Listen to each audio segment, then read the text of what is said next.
En la actualidad, nos impresionamos viendo a las modelos hacer caminatas fuertes. Hay algo en esas pasarelas con actitud y fuerza que nos atrapa. Quizás sean las caderas firmes o las miradas penetrantes. Pero si hablamos de pasarelas fuertes, el nombre de Shalom Harlow surge inmediatamente. Shalom nació en Ontario, Canadá, el 5 de diciembre de 1973. Su madre era una trabajadora social y su padre trabajaba en diversos sectores. A diferencia de otras modelos, jamás tuvo el sueño de brillar. Fue criada en una comunidad hippie a las afueras de la ciudad, disfrutaba pasar sus días en la casa de campo de su familia y de bailar claqué. No estaba preparada para desfilar, posar o sonreír.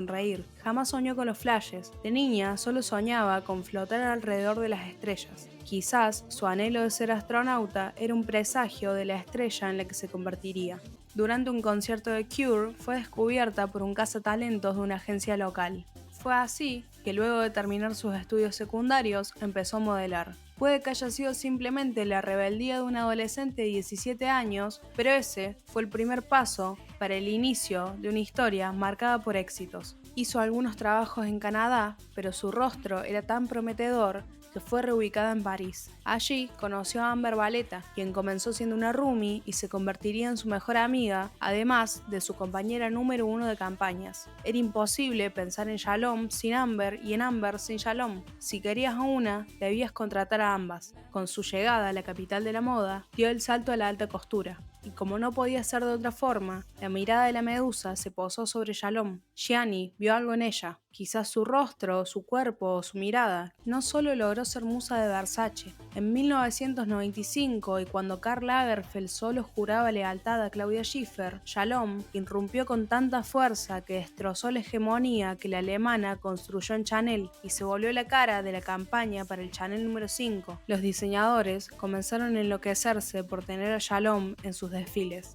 No solo entendía cómo debía ejecutarse perfectamente una pasarela, sino que también era capaz de conectar con lo que se mostraba. Podía mezclarse a la perfección con la sinfonía de cada diseñador y cada casa, entendiendo cómo funcionaban y sobre todo cómo debían mostrarse al público. Ese mismo año, Shalom y Amber protagonizaron una escena memorable en el desfile de Tall Oldham. En ese momento pareció solo otro de los tantos chispazos que dejaban las supermodelos por aquellos años, pero con el tiempo se volvería una pieza clave de esta historia. Mientras el resto de modelos competían por ser las musas de los diseñadores, ella cautivó al fotógrafo Steven Meisel, quien se enamoró de la forma en la que Shalom podía transformarse frente a su lente.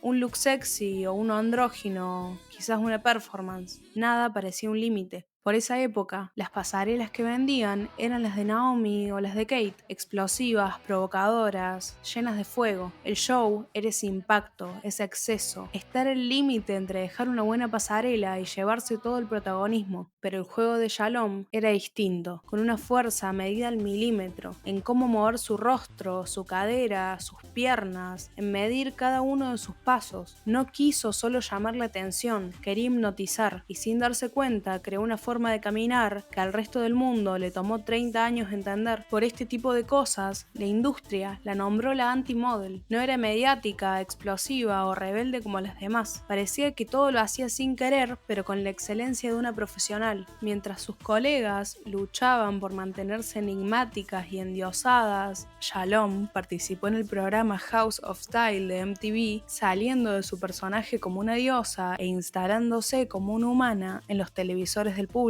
Los años pasaban y siempre se repetía lo mismo. Esto era su máximo. Hasta aquí llegaba su talento despampanante. Y cada año, como si fuera un cuento para niños, la musa de Maisel rompía sus propios límites. En 1995, y luego de un año inmejorable, fue la primer modelo en la historia en portar el título de modelo del año. Esto solo avivó la insistencia con que ese era el capítulo que cerraba a la leyenda de Shalom Harlow. Pero la anti-model aún no había escrito su mejor capítulo. En 1998, y con la temporada de primavera-verano casi terminando, una idea imposible sacudió la cabeza de Alexander McQueen, y como no podía ser de otra forma, la musa que se dibujaba en sus pensamientos era Shalom. Luego luego de una colección solo al nivel de McQueen, la pasarela quedó vacía. Y entonces, una Shalom vestida de blanco apareció en el centro de una plataforma giratoria, mientras dos brazos metálicos la observaban. De repente comenzaron a atacarla con pintura, manchando su vestido. El público no daba crédito a lo que veía. De pie, aplaudiendo, intentando comprender qué acababan de hacer esos dos prodigios de la moda.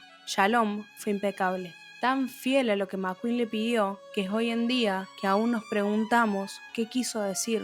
Fragilidad, traición, dolor, liberación, nadie lo sabe. Cuando la plataforma dejó de girar, la supermodelo caminó triunfal hacia adelante. No sonrió, pero todos sabían que acababa de hacer algo de lo que se hablaría por mucho tiempo. La mejor parte, todo fue improvisación de Shalom. No lo practicó ni una sola vez y aún así fue perfecto. Cuando las pasarelas no fueron suficientes, comenzó a incursionar en el cine. Si bien su faceta como actriz no prosperó, sí duró lo suficiente como para dejarnos escenas memorables. A diferencia de muchas supermodelos, ella siguió incluso después de los aplausos. No existió muñeca eslava, bomba brasileña o belleza norteamericana que fuera capaz de borrar siquiera un atisbo de su sombra. El tiempo pasaba y los diseñadores seguían queriéndola ahí. Shalom Harlow se había vuelto el sinónimo de la estabilidad en una industria que parecía no parar de girar. El 10 de febrero de 2012, Alexander Wang presentó su colección de invierno en Nueva York. Como de costumbre, Shalom estaba ahí, alegre, hablando con el resto de modelos, posando. Todo parecía normal, y de hecho lo fue. Nada se salió de los planes, y la canadiense hizo esa pasarela como cualquier otra, sin saber que sería la última. Shalom venía arrastrando dolores de cuerpo y cabeza desde hacía tiempo, pero simplemente los atribuía al trabajo o a las pocas horas de sueño. Sin embargo, un día, su cuerpo falló. El diagnóstico fue claro: Lyme y envenenamiento por moho. Su propio cuerpo se estaba volviendo en su contra y ya no podía contrarrestarlo. Fue así que sin shows, sin luces ni aplausos, Shalom Harlow puso un alto a su caminata. La moda perdió a la última diosa de los 90 que aún se mantenía intacta. Su retiro fue tan silencioso que por un instante pareció que la leyenda de Shalom Harlow se apagaba sin despedirse, desvaneciéndose entre los constantes e incesantes cambios de la industria. Pero las leyendas nunca mueren.